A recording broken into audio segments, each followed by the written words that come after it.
Hello, and welcome to the first ever episode of Franchise Flashback, the new feature from the makers of Schlock Tactics, which is a bad movie podcast, but here we look at overall franchises, whether they be good, bad, or otherwise. My name's Ash, and today I'm here to talk to you about the Tremors franchise. So if, like me, you've been stuck inside in quarantine, you've probably been watching a lot of movies, and over the recent Easter weekend I watched all 6 Tremors films from 1990 right up until a couple of years ago. So I'm here to talk about all 6 of those films for you. I watched them so that you don't have to. So it all begins in 1990 with Tremors, the very first installment. If you don't know what Tremors is, it's sort of a horror, comedy, cheesy B-movie western. Quite a unique film, quite a unique idea. There's a lot of different elements going on, but it centres around the town called Perfection in sort of Nevada area of the US. The attack from these creatures that are called graboids, which are these giant subterranean worms that repeatedly terrorise the local population. So that's the gist of it, and that's exactly what happens in Tremors in 1990. Features a young Kevin Bacon as Val, and a guy called Fred Ward as Earl. So Earl and Val are the kind of buddy comedy element, the duo in this film. It was just before Kevin Bacon became quite famous, so he'd already done stuff like Footloose and Friday the 13th Part 1 in the 80s, and he would do this, then he would sort of do A Few Good Men and Apollo 13 and that sort of stuff. So you're catching him on the rise. It's actually the writers of the Short Circuit films, which you may remember from the 80s, about Johnny Five, the amusing robot who tries to fit in with society. Also a couple of other people like Victor Wong, who plays Egg Shen in Big Trouble in Little China, and a guy called Michael Gross, who plays a character called Bert Gummer in this, who will come back quite a few times. Like I say, the idea is just that it's this little town in Nevada called Perfection, and all of a sudden they are set upon by giant subterranean worms called graboids. They have to figure out, how to deal with them. There's a lot of fun scenes where people have to be on top of their roofs, and they have to sort of pole vault between rocks and stuff like that. They have to figure out, how to get rid of these things. And Bert, the survivalist kind of character, Bert and his wife, they have all the kind of guns. They're the doomsday preppers. They've got all this ridiculous elephant guns and that sort of stuff. So they're called in to kind of chip in as well. And it really is just a fun film.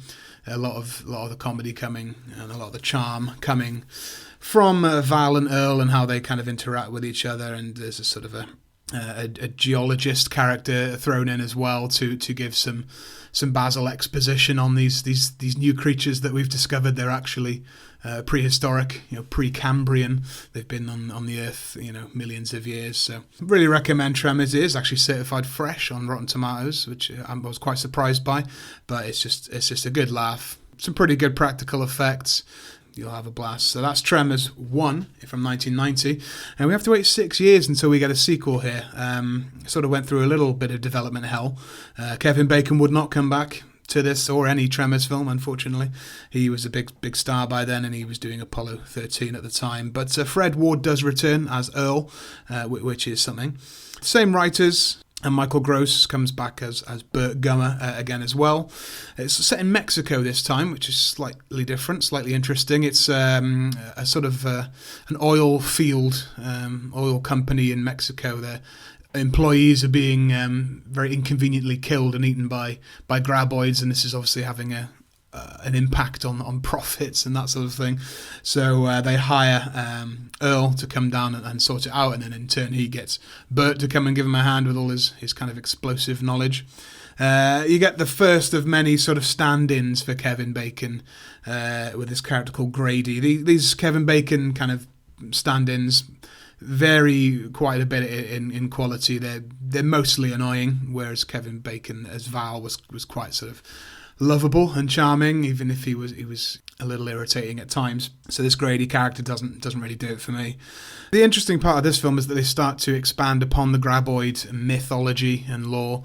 The graboids can now mutate into things called shriekers, which are these sort of small kind of dinosaur-looking two-legged things, like massive dinosaur chickens.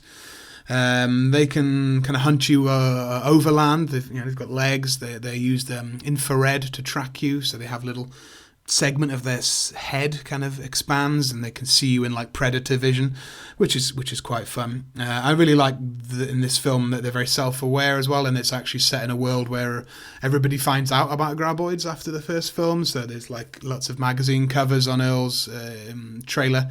Him and Val were on People magazine, and there's like an arcade machine, graboids arcade machine. So it's actually a world where everyone knows what happened in the first film, and graboid mania sort of took a hold for a time. So I really like that. It's up and down here. It's as sequels go, it's not bad at all, especially since it was waiting 6 years to do it. But we then fast forward to Tremors 3, Back to Perfection in 2001. Same writers again here, but they've swapped directing duties for this one. So one of them writes, one of them directs. At this point, we're down to just Bert as your lead character, Michael Gross. No one else will come back here.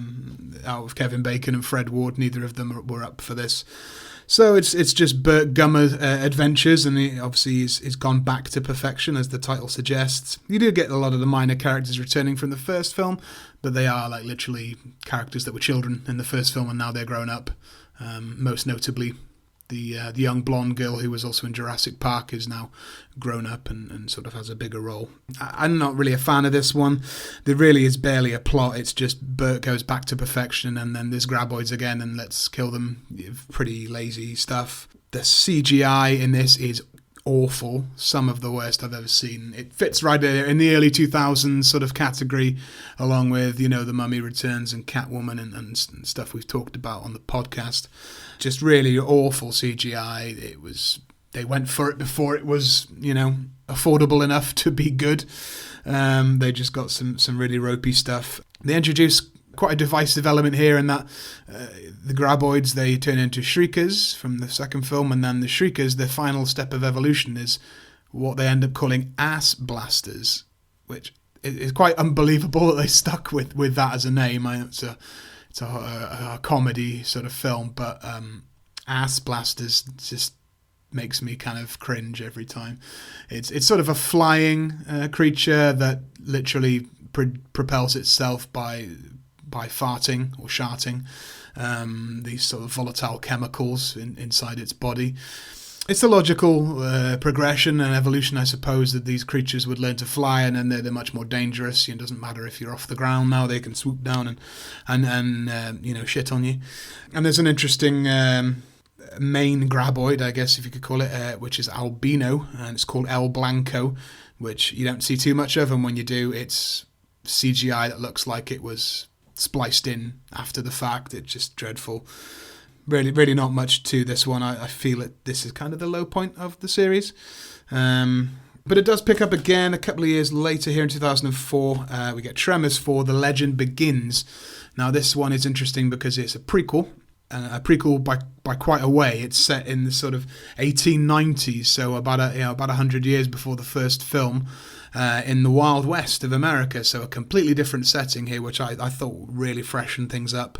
The town is not yet called Perfection, it's called Rejection, so there's a whole story of how the town came to be. Michael Gross does return, but as Hiram Gummer, rather than Bert Gummer, who I guess would be the great-grandfather of Bert Gummer. But what's really great is that Hiram Gummer is sort of a cowardly kind of capitalist businessman. He doesn't know how to fire a gun. I guess guns were pretty new at that time. He doesn't know anything about survivalism, and so it's kind of a fun play on that, and he gets to use some really funny, like, old-timey dialogue from the time as well. So I really like Michael Gross's performance as this character rather than Bert, most of all. It's all about a sort of a silver rush in Nevada at the time. There's a mine in the town which is owned by Hiram Gummer, and he's sort of coming there to see what's going on. But unfortunately, graboids have started eating all of the miners, and they all have to band together to sort it out, as you'd expect. There are less monsters in this, less effects. You see the monster less, but the characters are pretty fun. There's sort of some Chinese immigrant characters, again, as there are in every film.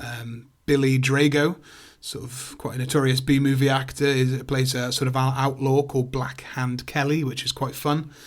And yeah, I just love the whole setting, the Wild West setting, because obviously all of the Tremors film are westerns in a sense, but this one goes all out with, you know, cowboys and guns and horses and steam engines and all that sort of stuff. So it's a really fun sort of way to freshen up the franchise, I thought. And yeah, this one's really worth going out of your way to see. And then we jump ahead 11 years to a sort of a pair of films. I'm going to sort of lump them together. Tremors 5 Bloodlines and Tremors 6, although they didn't put a 6 in the title, A Cold Day in Hell. These ones don't have any involvement from the original creators of Tremors, S.S. Wilson and Brent Maddock. I guess because so much time's elapsed. Thank goodness Michael Gross does return as Burt Gummer in both of these. Obviously a much older, grumpier version of that character, which, you know, is a bit hit and miss sometimes. What I really like about these films are the fantastic CGI. Really, really great. The worms, the graboids look brilliant. The ass blasters, who still have the stupid name, look great, like something out of Stranger Things or Doom. They look actually kind of scary. And also some interesting locations. Bloodlines are set in South Africa. Sort of big game hunters and that sort of stuff, and kind of tribal elements. And even a character who's a bit of a Lara Croft with a bow and arrow, which I thought was pretty good. Cold Day in Hell is set in the Arctic Circle, sort of northern Canada. It's kind of a little bit of an allegory about the melting glaciers, and that's why the graboids are kind of living up there, you know, that kind of narrative. These are actually better than expected, a lot better than I was expecting for an 11-year gap between movies and no original crew and writers. The only thing that really kind of drags these down is you have Jamie Kennedy as the Kevin Bacon stand-in. He actually plays the son of the long-lost son of Burt Gummer.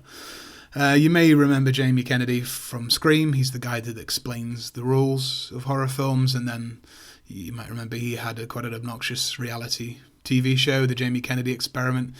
He's just really unlikable and grating in both of these films, just over-the-top, kind of sexist, just completely obnoxious to a degree where it kind of hurts the film. You know, none of the other Kevin Bacon imposters were this level of annoying. You know, and I don't think he really adds anything to the film. I think he takes away from it, and I would much rather have just disposed with a Kevin Bacon stand-in altogether and just let the other characters kind of do their thing, including the daughter of Val in A Cold Day in Hell.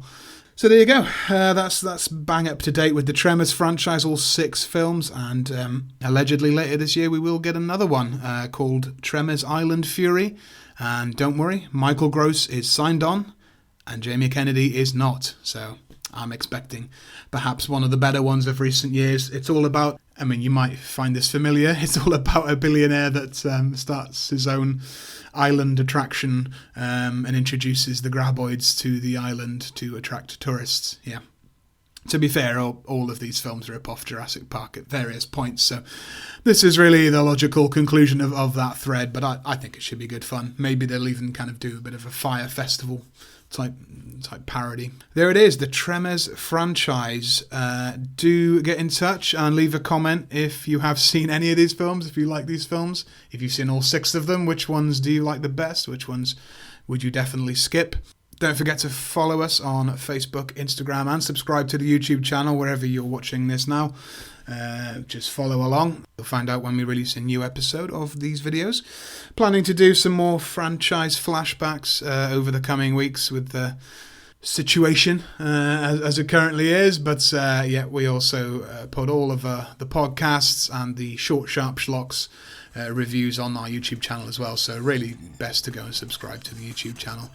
Don't forget to check out the podcast as well, the original Schlock Tactics podcast. The last episode we did, it was our Razzies prediction special, where we reviewed all 5 Worst Picture nominees. It was great fun. We had a guest in the studio as well.